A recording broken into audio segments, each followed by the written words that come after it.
Hello and welcome to the Think Women podcast with Fiona Murchie, Managing Editor of Relocate Global, and myself, Marianne Curphey, journalist and writer at Relocate Global. I'm delighted to have Fiona here with me today. She's the founder and managing director of multimedia Relocate Global. She has over 25 years experience in managing and HR publishing, and she's got a real passion for diversity, equality, and global mobility. Fiona has a unique perspective and experience. She's got a wealth of knowledge and a combined understanding of the HR and global mobility market. She's passionate about progress on management thinking, about the importance of collaborating to understand the challenges of changing global markets, demographics, economics, and geopolitical factors. And she's looking to find solutions to support organisations to grow and for individuals to reach their potential. A core part of her role is making connections, building networks and creating opportunities for business, enabling the successful relocation of employees and their families, and ensuring that companies and their employees can flourish in what is now a globally mobile world. Relocate Global is now the leading multimedia publication with digital magazines and newsletters and websites for HR, global mobility and relocation professionals. It has a growing international reputation for thought leadership, innovation and people support. And the reason that we're here today, Fiona and I, is to discuss our very exciting upcoming Think Women International Women's Day event, which is on the 10th of March at the Institute of Directors in London. And there we've got an amazing panel and keynote speakers who will be talking about what drives women to succeed. And there'll be lots of valuable advice to other female leaders. We'll be discussing our hopes for a more equitable world and how we can move the dial to make the workplace accessible for women. And Fiona, it's great, isn't it, to be back in person? I've certainly missed the in-person events that were all rescheduled or cancelled during COVID. Yes, absolutely. And of course, one of the last live events we did was in March 2020, which was our Think Women event held at the Institute of Directors. And that's where we're going back live again on March the 10th in 2023. So it's really good to see how things have grown. I think we had a very small live event sort of about 5 years ago when we just had a few people discussing, what could we do, what were the issues, and then went into bigger formal events. And they've brought together some amazing people over the years, but it's very much an interactive environment. I was really always sure that we wanted some sort of workshop type event in the morning where people could discuss and contribute their pieces, and also use this very coaching style where you can turn to your neighbour and talk about a point and then feed back into the room. So that's how ideas evolve, I think, and there's always been such a fantastic buzz around things. So we've got that workshop again and some wonderful people who are going to be on the panel,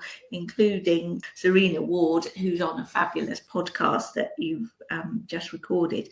But also we have Caroline Thorley Farah, who's a Group Global Mobility Director at Worley, and she's had a fantastic story about how she has evolved her international career, worked in Singapore and now is back in the UK and has really developed a great passion for global mobility. And then we'll have other people on the panel as well to discuss their input. So we're combining the international and the global mobility and the education. So that really, I think, works. I was just going to say, I think what's absolutely irreplaceable about in-person meetings and events is that you actually get to talk to people. It's a bit serendipitous. So you might be sitting next to somebody in a completely different industry or country or organisation, and you get to make those connections on a person-to-person basis, which you can then nurture throughout the rest of the year. And certainly I've really missed that during COVID, that ability to just meet people, exchange ideas, get that buzz going. And that's what I'm really excited about for our event on March the 10th, is that not only the amazing speakers, but also the fact that networking opportunities are available, and it'll just be great to have so many amazing women in the room together, bouncing ideas off each other and talking about what an amazing future we can all develop for women and girls. So we've got Dr Anino Emuwa, who is an advocate for gender balance in leadership. She's an amazing leader of global and regional communities of women CEOs and founders. She put together and founded an organisation called 100 Women at Davos, and also the African CEO Network. Dr Anino is really keen to talk about the kind of tangible benefits that having women leaders can bring to an organisation. So it's about thinking about environmental social governance issues. It's about women making connections, bringing their own experiences to the table. It's about de-risking an organisation by making it more diverse, because you need to have a diverse organisation, a diverse employees and managers in order to serve a diverse range of customers. Otherwise, how do you understand and get in touch and connect with your customers and your stakeholders? So that's going to be amazing. She's a fantastic speaker, and you mentioned Zarina, Fiona, as well. She's Global Chief People Officer at Kantar Public. She's going to be talking about work-life balance, about being authentic at work, and how to overcome imposter syndrome and lead effectively as a woman. And Zarina and I have just recorded a podcast which you can listen to on the website, and she's been very honest about some of the challenges that she's experienced, and also about how she's taken opportunities to make the most of things that have come her way in work, which perhaps she might have otherwise not have taken had she not been so brave. So she's a really inspirational a guest on the podcast, and it's really worth a listen to.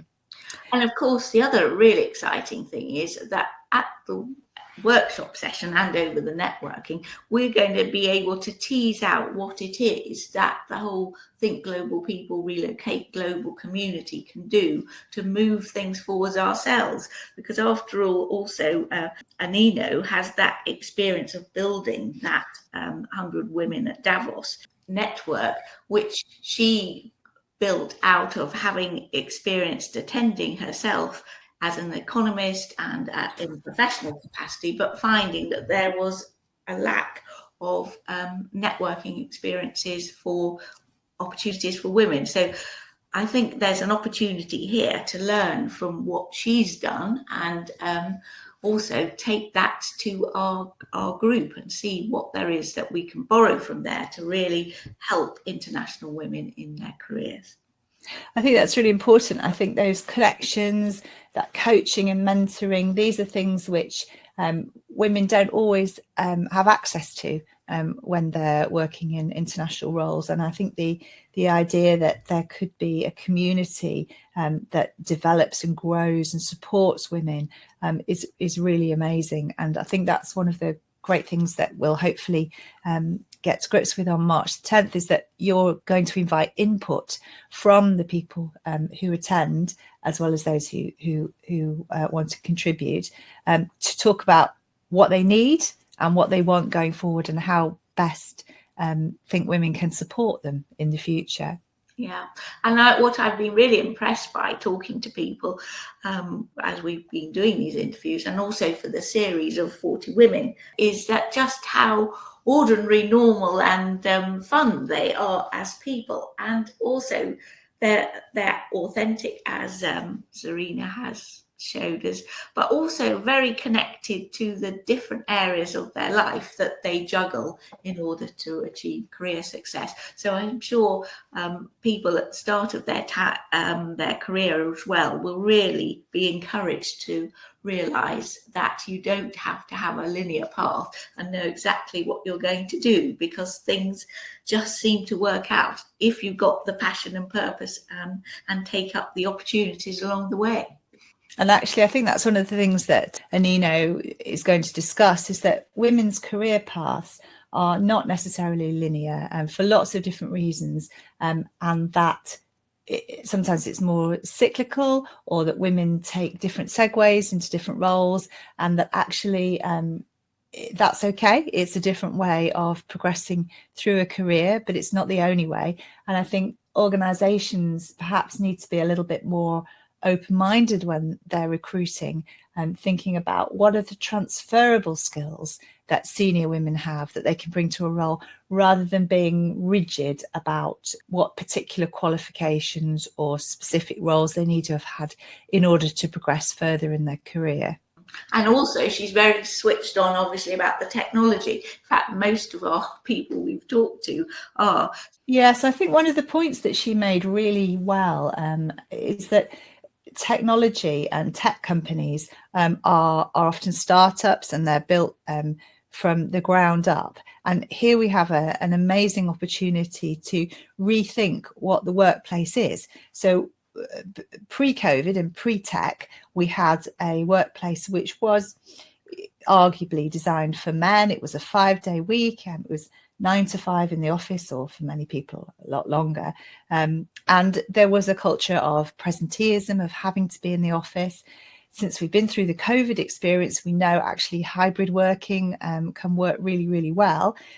But there is a danger, I think, that organizations will perhaps even unconsciously revert back to the old type and the old ways, which is people have to be on the office on set days.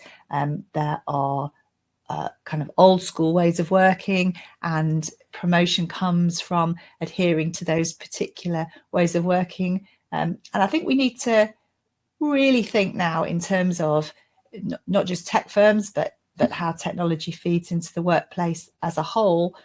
What happens to visibility and networking if some of the time you're working from home or you're not in the office? How do we ensure that people who are working part-time, or who are not working actually in situ, are kept onboarded and part of the team? What opportunity is there for promotion, and how women in particular can participate in the workplace? We have this opportunity to rebuild the workplace and have a much fairer and more equitable way of working. But in order to do that, we have to keep the debate and the conversation alive.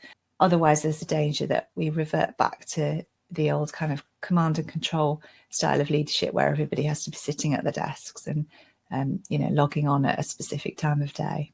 Yeah, so this is a continuation of a conversation we've been having over the years across Relocate and Think Global People, that we are looking at what is evolving is a new kind of leadership. And I think that is something that is very empowering for women who are naturally much more collaborative, I think, or certain women. And all this juggling and understanding that what your priorities are and who you are and what's important to you, as well as your organisation, is something that you learn along the way, but gives you confidence that you're following the right path. I would really recommend that people went to the website and read some of the 40 inspirational women leader profiles that we've been conducting, because there are some amazing women there, really inspirational. And what comes over from the sort of conversations and interviews that we've been having is that authenticity, being relatable, being honest with your team, being collaborative and empathetic, all these management styles and qualities, which you could argue are to do with personality rather than gender. All these are becoming much more important in our post-COVID world, and women who have those strengths are able to be much more visible and much more open about the way that they manage, rather than there being one specific set way of leading. And I think that's really, really positive message. Exactly. And of course, we must remember that the whole reason we have the date of 10th of March is because that's in International Women's Day week. And we'll also be having a wonderful live stream with the retired NASA leader, Sarah Murray, who's now one of the operations director of ISET, the outreach organisation that promotes the space sector. So there is something about innovation, and really, literally, the sky's the limit, the moon, the stars are the limit. She talks about being a NASA leader and how her career has evolved over 25 years, working from a military background and then working in NASA and leading international teams and really taking huge responsibility, and how she will be reflecting on, she never thought when she was a young girl she would be in the space sector and standing where she is today. And so there really are huge opportunities, and we can't forget that children and young girls are really important in this whole journey. And we would encourage people, if they're doing anything on International Women's Day, to think, well, what can we do to make the world a better and more inspiring place for children and young girls? And certainly STEM subjects and doing those exams can lead to very exciting things. Yeah, I'm really looking forward to that speech, actually. I think she's an incredible person, and it'll be really brilliant to hear her journey. And I think you're absolutely right regarding women and girls. I think encouraging girls to think about a variety of role models. Sometimes it's difficult to imagine being in roles if all you can see are people in those roles who don't look like you and don't have your lived experience. And I think giving both young women and women who are further on in their careers a role model that they can model themselves on, that they can look to, I think is really positive. And I think that's one of the great messages that's coming through from International Women's Day, is that there are loads of amazing women doing incredible things. We need to make them more visible. And also, we mustn't forget that not-for-profits are also very important. And on the 10th of March, we've invited back Ellen Shustic, who works for Inner Wings, and which is a charity which supports girls and children to become more confident. And this is at primary school age level. So she'll be there to be on hand just to encourage people that they can do something in their local primary schools.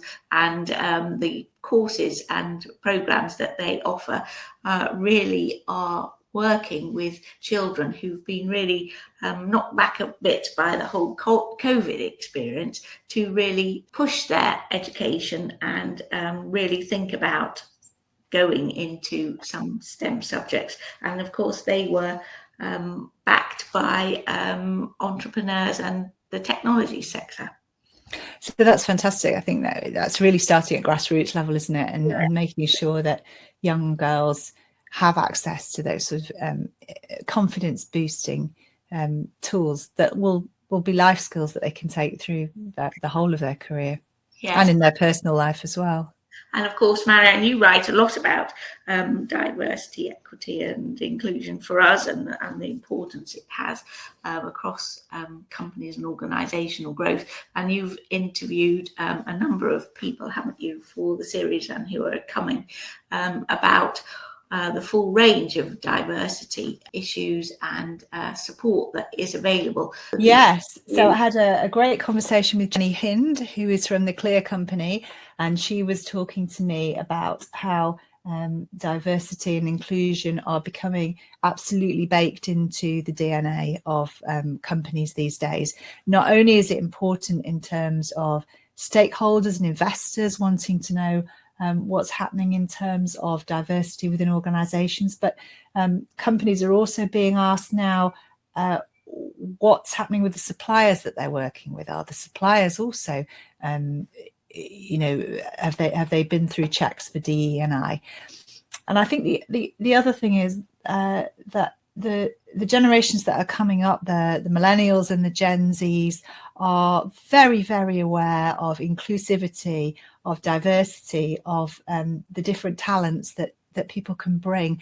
And I think organisations that fail to recognise that diversity is going to be absolutely key for their business strategy going forward are going to fail to future-proof their organisation, because the people that they want to recruit, the people that they're selling to, the services that they're providing, and their suppliers and customers will I would suggest within the next 5 years, going to be asking some very tough questions around diversity. I also interviewed Professor Amanda Kirby, who talked to me about neurodiversity and how important that is in organisations, how that can help to fill some of the holes we've got in talent, how it's really important to recognise diverse types in organisations so that we can hang on to amazing people who might want to work a little bit differently from perhaps the workplace that's set up as the norm.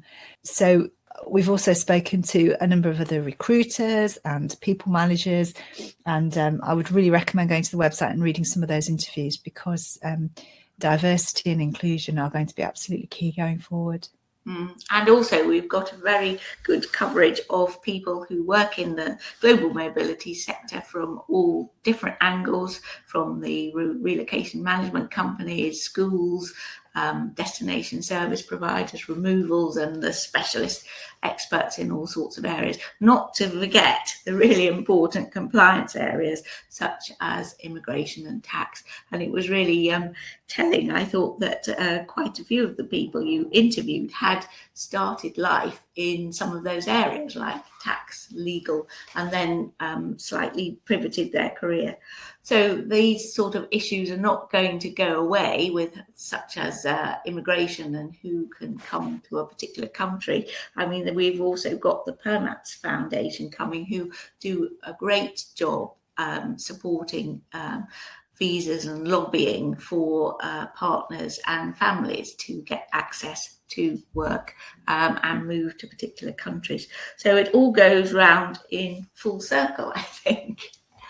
Absolutely. So really looking forward to the 10th of March. For anyone who wants to get involved, it's at the Institute of Directors on the 10th of March in London.